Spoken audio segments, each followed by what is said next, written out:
So we have a big social problem, fundamental, right from the beginning, about our reaction to anything painful. And these are very odd things. Let's take, for example, when a child has eaten something that doesn't agree with it and it vomits. Now, you well know that when you've got a bad stomach, that vomiting is a very pleasant release from that.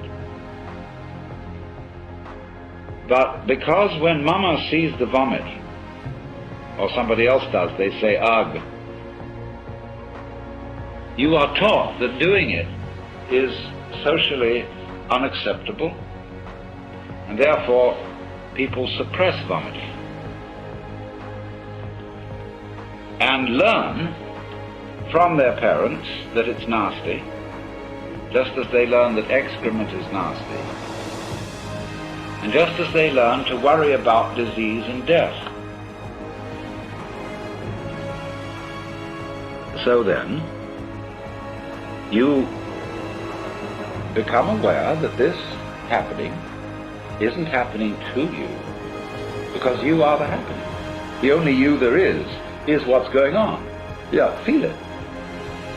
And disregard these stupid distinctions that you've been taught. I mean, stupid relatively speaking. And feel it genuine. When you feel it genuinely, you get down to rock bottom, all that isn't there. That's a game that's been erected on it.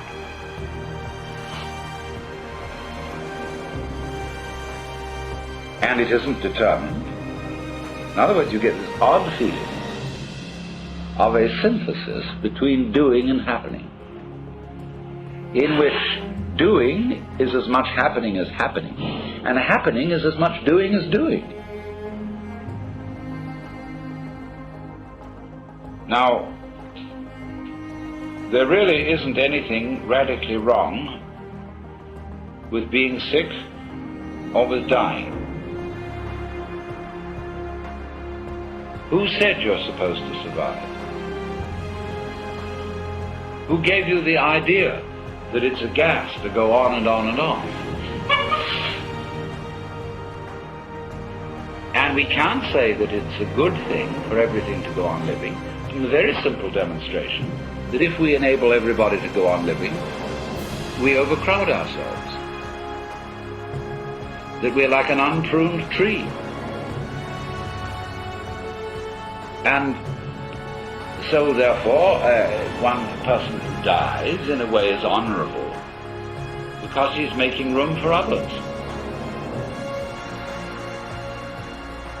And the panic that all life everywhere must be saved, although each one of us individually will naturally appreciate it when anybody saves our life, if we apply that case, you see, all around, we can see that it's not workable. We can also look further into it and see that if our death could be indefinitely postponed, we would not actually go on postponing it indefinitely.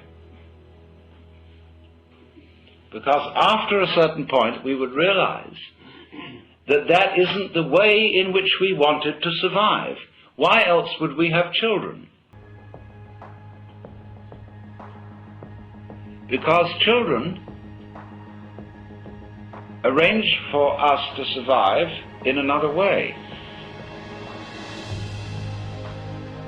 By, as it were, passing on a torch, so that you don't have to carry it all the time. There comes a point where you can give it up and say, now you work. It's a far more amusing arrangement for nature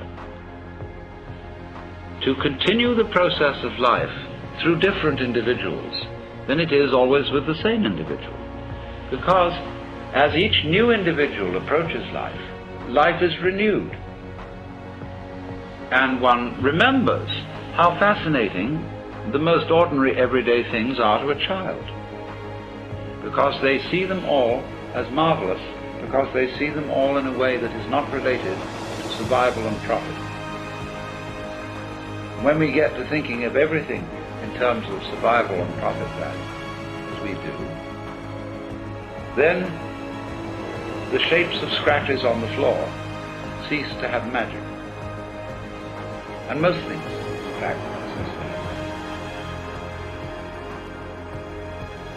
magic. So therefore, in the course of nature, once we have ceased to see magic in the world anymore, we are no longer fulfilling nature's game of being aware of itself. There's no point in it anymore. And so we die. And so something else comes to birth, which gets an entirely new view. And so nature's self-awareness is a game worth the candle. It is not, therefore, natural for us to wish to prolong life indefinitely.